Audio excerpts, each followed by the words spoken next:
The Lord be with you. A reading from the Holy Gospel according to Matthew.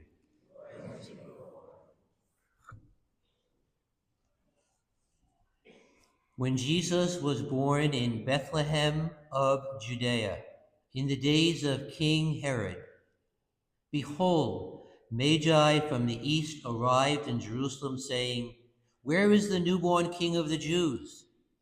We saw his star at its rising and have come to do him homage."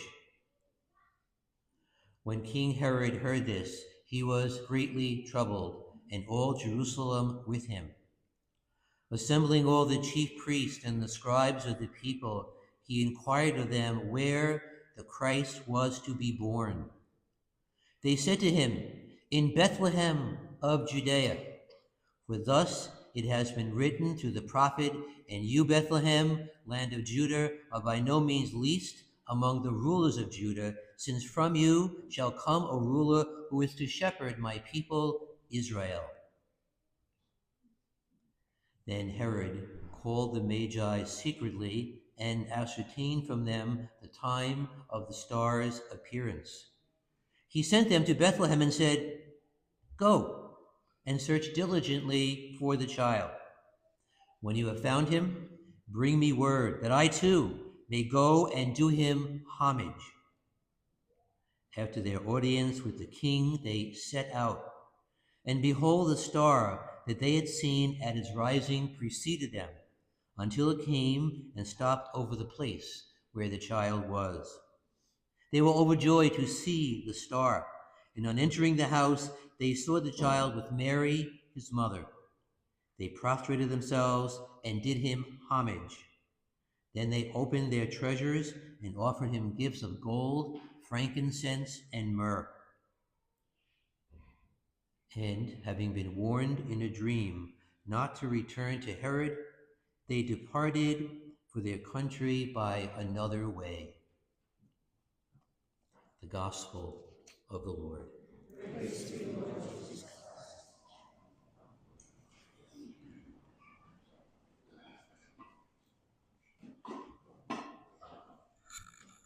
So thank you to members of the parish who brought up the gifts, the gold, the frankincense, and myrrh, symbolizing our Epiphany journey, not just as individuals, but as a parish family. And when you think about the nativity scene here in other churches, perhaps at your homes, they seem sort of incomplete until the 12th day of Christmas, or this day, Epiphany, Magi, the day of the Magi, when the Magi actually arrived at Bethlehem. And so the procession symbolizes the procession of faith, the procession of our spirit here today. And it's a wonderful opportunity for us to see over the last month the journey from Advent, and the Magi were in the back of the church, and Joseph and Mary were over here. They were all on this journey together to come closer to the Lord. And so we hear this beautiful gospel today. It's very interesting. St. Matthew is the only gospel that mentions the Magi. And they're really essential to the Christmas scene, but they don't come until near the end of the Christmas season. So what does this tell us about the gospel? What does it tell us about the mystery of the Epiphany? That we heard that beautiful song, the beautiful responsorial song, "Every nation on earth will adore you, O Lord." But it's the only time of the year that we sing that. It's a beautiful melody, but it's about Jesus appearing not just to the people of Israel, but also to the whole world. So Matthew wrote his gospel, and it's very interesting. He gives very minimal attention to Jesus' birth. It's mentioned only at the very beginning of this gospel today. And for Matthew, the key figures in the story we just heard are Joseph and the angel and the Magi. So who's missing from that picture?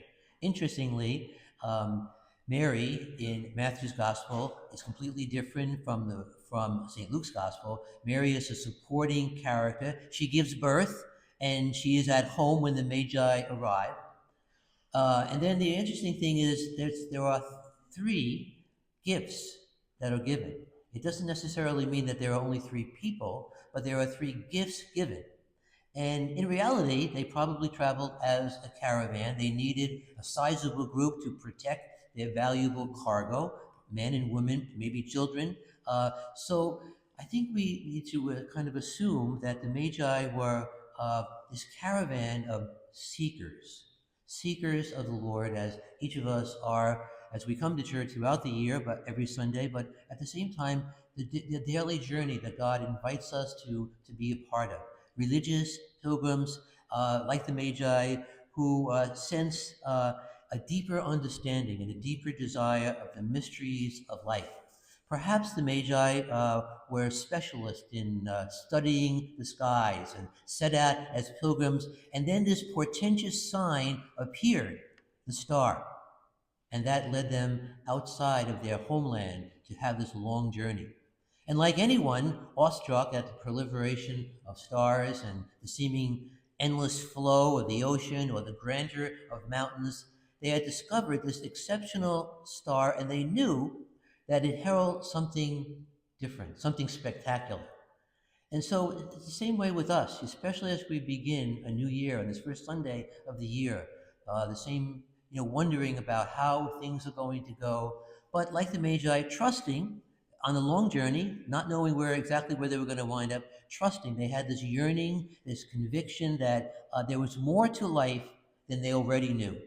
And it impelled them to pack their bags, their valuable gifts, and to venture into the unknown and to welcome whatever gift, whoever it was, that they might find. So their journey led them to one of the world's infamous tyrannical rulers, King Herod, who put members of his family to death, and to the priests and the scribes who couldn't fathom these people's curiosity and their desire. So for different reasons, both Herod and the religious leaders found the Magi's quest very threatening, very challenging. And when the humble Magi asked for their expert help, they heard from these scholars who studied the scriptures, who apparently knew God very well, but they failed to internalize the message. They failed to internalize the reading of the scripture. And so the interesting thing is, with no perception of the irony of pointing these Gentile Magi toward the Messiah, they said, well, the prophecies all point to that place a few miles from here in Bethlehem. So then they journeyed to Bethlehem, where they discovered the child and his mother.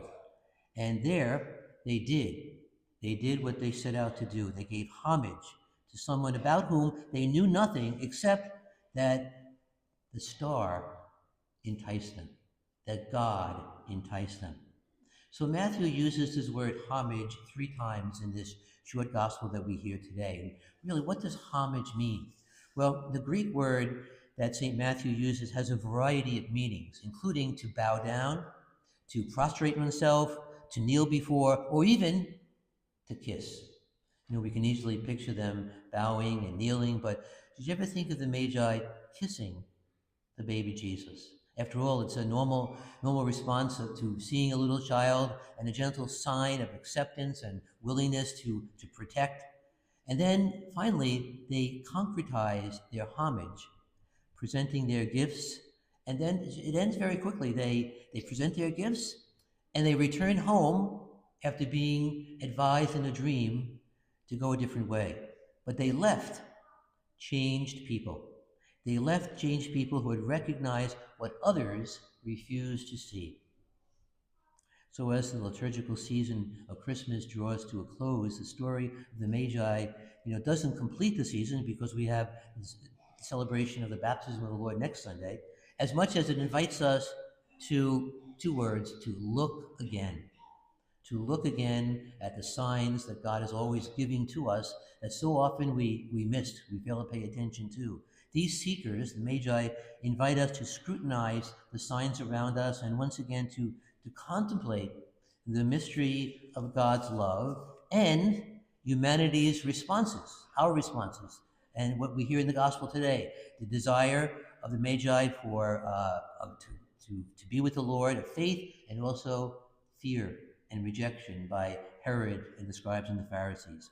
So rereading the infancy narratives in Luke and Matthew puts us into contact with, in Luke's gospel, the grace known by Mary at the Annunciation, and Joseph in his dreams, and the Magi with their dreams, following their heart's desire for a greater and deeper faith. And that's what this season is all about.